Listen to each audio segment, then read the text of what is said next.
And we can't deny that protest has been a fundamental part in us gaining so many of the things that we enjoy today.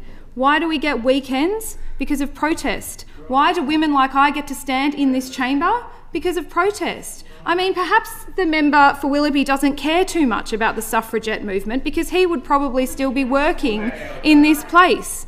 But for them to win the right for women to vote, to participate in political life that has led to women being able to stand in this place and represent our communities, protest was a fundamental part of that. It was absolutely critical, and to pretend that that would have happened without protest is absurd.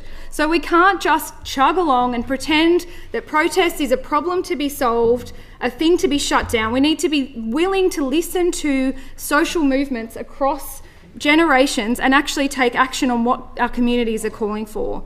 Now, we know that we've seen Black Lives Matter protests that have had a very big impact. We've seen the Me Too movement, the civil rights movements in America and here, Indigenous Australian land rights, women's rights, climate action. All of this stuff is incredibly important, and all of that stuff at the time was considered to be incredibly disruptive.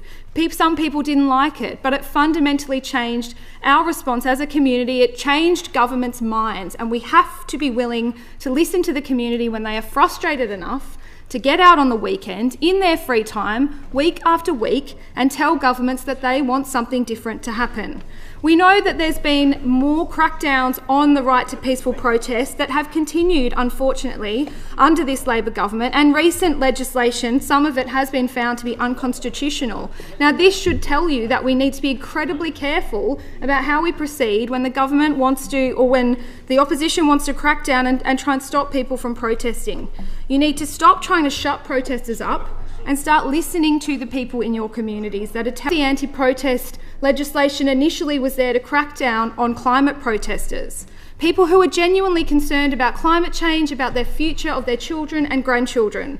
And now we've seen that happen too with people who are genuinely and reasonably concerned about genocides and issues happening in Gaza and the West Bank that are still continuing. And I expect the community to be paying for policing, to shut up and listen. It's not going to happen. This is a ridiculous motion, and the Greens do not support it.